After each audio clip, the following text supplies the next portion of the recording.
who dies, the ultimate outcome of the story. Like, there's a ton of things that you can choose in the game. Nice. Speaking on choice, the big change is you can choose whether you want to be, I might say the names wrong, Alexios, is that right? Yep, Alexios. And Cassandra. Cassandra, that's right. I had the pleasure of playing both of them last night, and let me tell you, the personalities are very clear cut. So you're not just getting a re-dialogue or anything like that. They actually have personality. What was the thought behind giving players a choice now when in the other ones it was just one character? Yeah, so Ubisoft Quebec, we made the last Assassin's Creed we made was Syndicate, where you had a choice of Evie and Jacob. You could jump between them, but you were forced to play certain missions with one. So when we started work on Odyssey 3 years ago, it was, okay, we need to, from the beginning, give the player their choice of their character. Let them personify that. Let them become that character, and then they get to change how that character moves throughout the story. Because you're making those role-play choices, it's not just this one character that we give you, it's the character that you get to own and go on your Odyssey, which was sort of a core saying for us, was make this your Odyssey.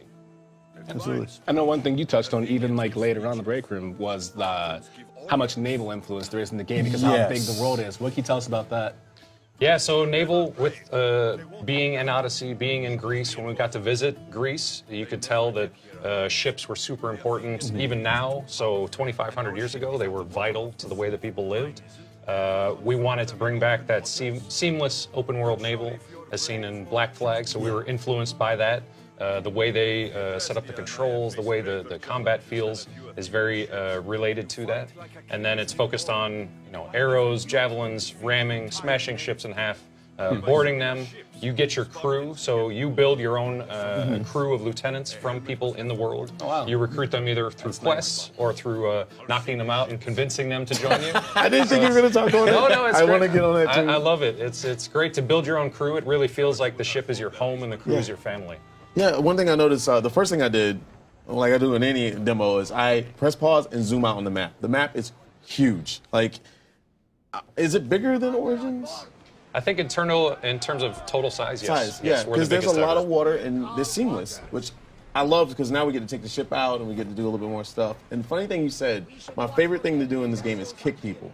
It's one of the first, just Spartan kick them, and it's amazing. They have their shield up, you can kick them, you knock them out, and like you said, because last night I was like, well, he's knocked out, so that mechanic is in the game where you can recruit people. Yeah, you can. Wow. So the goal was make choices. Yeah, well, kicking, yes, absolutely. It's a choice. Sparta kick was the #1 ability. First thing we put in the game. We knew from the 300 from the movie, like. Everyone thinks of that. It's a meme. Like, everybody knows of that. So we put that in, and it's still now one of the most popular abilities and still something we want to talk about. Is there a skill tree for that? Like, can you get like a stronger Spartan kick? Does Absolutely. It go, Are you serious? Yes. I was just messing around. Yeah. I didn't. It's amazing. Up. There's a dozen, more than a couple dozen abilities. Each of them are upgradable. They get more and more powerful, and it's all through this artifact you have. So it's a Spear of Leonidas, who's your ancestor. And it builds upon the lore of Assassin's Creed with the first civilization and the DNA and the artifacts and the connection to that. So it's got a very strong connection to that, and you get to really take that to the next level in your combat. Speaking of which, in all the other Assassin's Creeds, we noticed we jump between two stories. There's the past and the present. I haven't seen any of that in the demos. There is the present day. We carry forward with Layla, who was in Assassin's Creed Origins. We carry her story forward as she's searching for more artifacts. Really? So there's a connection there, and we move that forward. I'm actually really happy about that because I was like, what happened? I still had big questions at the end of the game. Yeah. It's all fun and games for things like, kicking people and all that stuff and recruiting them. But, like, I'm a big fan of education in games. There might be some resident sleepers and some borings, but just give me a second, okay? I like going back to the previous games and seeing all the things you can learn in locations like that. How much of that is in this game, and how do you go about learning more about what you're experiencing in the game? Yeah, so obviously with Assassin's Creed, that is key to what we do, is we want to make history your playground, so we need to understand history as the development team.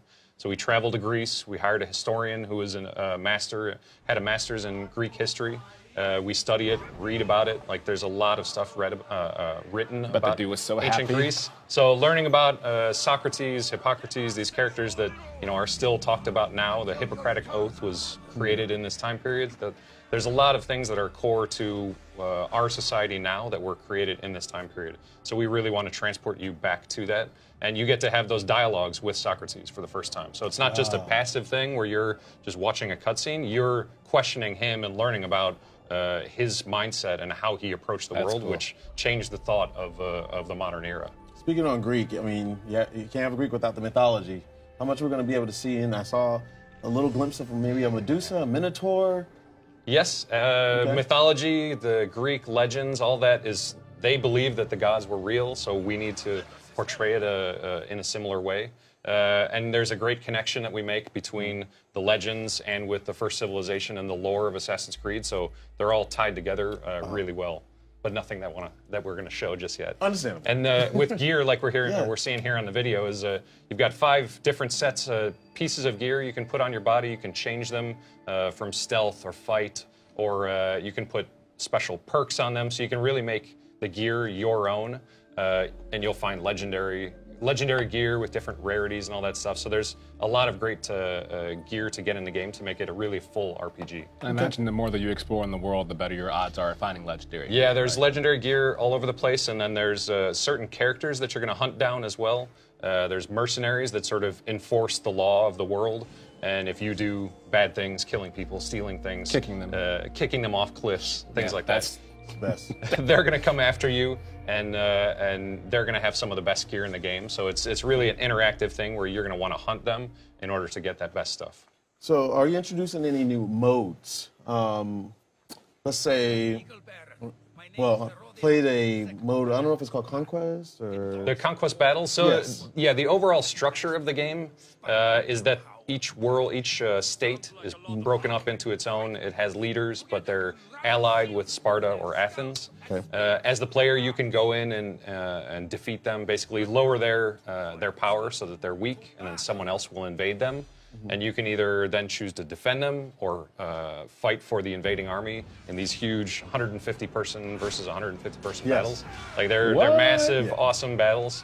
You get great gear out of these as well, and they're the ultimate challenge for your combat abilities. Is there like a difficulty selector? Like, did stuff from like just normal? Can I go to extreme or a hard version? Yeah, you can go to a much harder area in the world because it's a full progression of 50 levels. So if you go to a place that's harder than your level, you're going to be extra challenged. You can also choose to, the defending army is going to be a little easier, and you're going to get better rewards for doing one or the other. So there's a lot of choices you can make. But it's still winnable though. You're really, really good. If you're very good, yes. See, that's the stuff that I want. There's soft gates, is what we call them, where you're challenged, but you can get through it. And the hour-long battles where you just marathon around and kite. That's me, dude. Yes. I'm all about that. Now, one thing I noticed about this mode is there is an objective, as you see at the top, the UI, the different sides of winning. Yes. I'm a guy that likes to sit there and fight things too much. I found out it's not the way you should do it. You should follow objectives and do that. And another thing I noticed is the ship battles are a lot more challenging this time around. Yeah, I mean, there's progression in the ship as well. So as you gain levels, the ship gains levels. So it's going to be a continuous challenge throughout the game. You have upgrades for your ship that'll make it stronger. You can shoot fire attacks as well. And then you'll be able to recruit those lieutenants to make your ship better as well. They'll have bonuses and perks for regular combat as well as boarding, where you'll get even better rewards if you go with the boarding. So it's all about letting the player challenge. Obviously, we have difficulty levels that you can select in the game. So there's easy, normal, and hard, and then one beyond that if you really want to challenge yourself. Okay. So it's all about giving the player choice.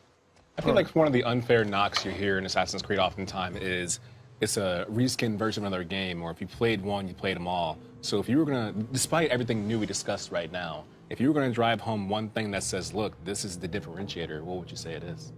I think our biggest thing is the way we've approached narrative and telling stories. We want to tell stories in a different way. Let the player be an agent in that story and someone that changes the outcome of what happens. You're not just passively going through the story that we've told you. Yeah. That's through the main stories, and it's also through all of the other content in the games, all the side stories as well. So what we're showing at E3 here this year is basically 5 hours, and it's a side story. It's a very extensive amount of content with romance, with options of how it comes out. At the end, you can see, like when you get to the end, you can have vastly different outcomes based on what you've chosen to do during that time. And that's just a microcosm of the whole game. Player choice is definitely important in these games nowadays because we want to be a little bit more involved. I was very much attached to the characters in the previous Assassin's Creed Origins. And what I noticed about this one, the different main characters, like I said, the personality was so huge. It not only made me want to make a choice for myself, but make a choice for them based off their personality. What went into the production of trying to get whoever voiced it to be so good? Like, Cassandra's my favorite. I'm just going to go ahead and say it. Just the way she smirks and looks and stuff like that. Did you guys really go... Hi, I'm Scott Phillips, Game Director on Assassin's Creed Odyssey. Today I'm excited to give you a sneak peek at 3 years of hard work from the Ubisoft Quebec team, and our transformation into a full-blown RPG with choice at the center of everything. In Assassin's Creed Odyssey, you will play a mercenary who embarks on an epic odyssey to reunite their family and confront the ones who tore it apart. Your ship, the Adrestia, will be your home base and its crew like family as you seek adventure sailing the Aegean seas and exploring the lands of 5th century BC ancient Greece. And for the first time ever, you will choose to play as either a male or female hero, Alexios or Cassandra. Both heroes will share the same story and gameplay possibilities. Today, we're going to play as Cassandra as she arrives at the beautiful Greek island of Mykonos. Mykonos represents just one of 8 different biomes of ancient Greece, each with their own style, stories, and adventures to discover. In Assassin's Creed Odyssey, choice is key, and it's why we've introduced interactive dialogues. Ah, Mykonos Island, built from the corpses of giants slain by the legendary Heracles. Read me the note again. Eagle-bearing Mystios. That's you. We are a small but fierce group of rebels who'd pay you handsomely to help us overthrow our Athenian oppressors. A warrior named Diocles fights with them. None who face him survive. Please, Mystios, our people are dying. Signed, Kira.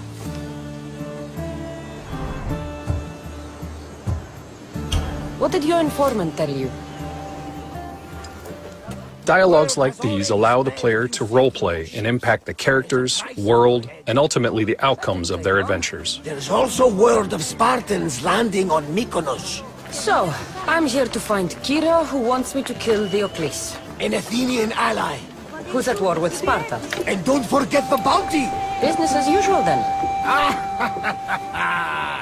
Gods protect you, Cassandra. Thanks, Varnavas. But they'll be too busy protecting Diocles from me. We've been spotted! Go! I'll handle it! We've just been spotted by a mercenary hunting the bounty on Cassandra's head. Mercenaries are powerful enemies hired to hunt you down.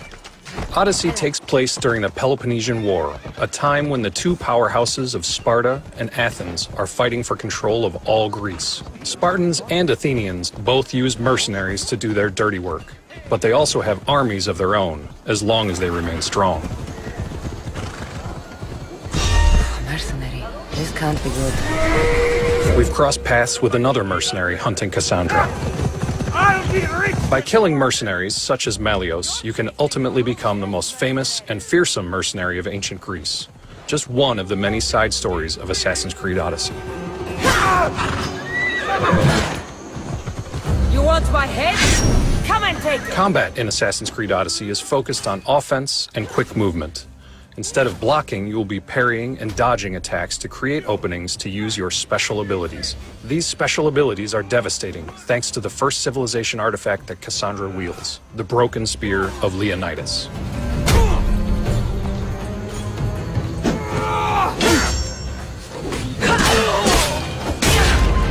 Creating a full-blown RPG was our goal from day one. Weapon, gear, and ability choice are key parts of that. Your gear is divided in 5 parts. Each item comes with its own stats and rarity, as well as perks that can be tailored to your playstyle. When leveling up, dozens of special abilities, each with multiple upgrades, become available. Once you've purchased a new ability, you choose where it's mapped on the controller, creating your own loadout. Choice in abilities, choice in weapons, and choice in gear will allow every player to have their own unique loadout and playstyle. Assassin's Creed Odyssey will constantly entice players with adventure across hundreds of quests, locations, as well as dynamic events. Varnavas was right. Spartans have made themselves right at home. And in those adventures, for the first time ever, you will be able to lie, betray, or roleplay the hero. It's all up to you and how you choose to play. I'm looking for Kira. What do you want with her?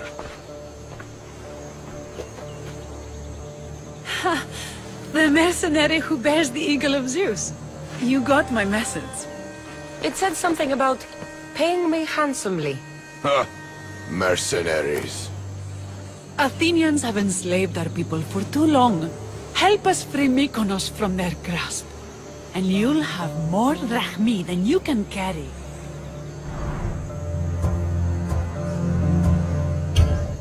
I'm here to kill the Odyssey, not go to war. Which is why I sent word of our rebellion to you and Sparta. My men are ferocious in a ground assault, but we're outnumbered. And the Odyssey fights with the fury of Ares. Join us in battle. If you're half the warrior Kira says you are, we'll grind these Athenians into dust. All right, Spartan. I'll fight with you. But the Odyssey is mine. To battle then. Cassandra has agreed to help the rebels in a conquest battle. These conquest battles pit hundreds of soldiers against each other and can take place with or without the player's help when a nation becomes weak. The outcome of these battles, as well as your choices in the game, will have dramatic impacts and shape the future of Greece.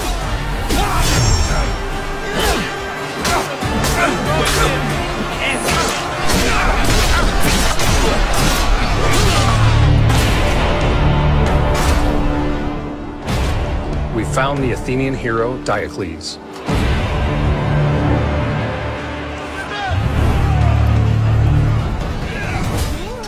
Combat in Odyssey is fueled by adrenaline.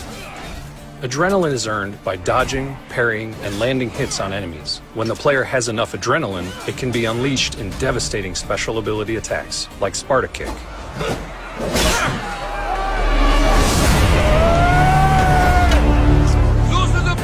But your enemies have abilities of their own and will challenge you like never before. Your life ends today!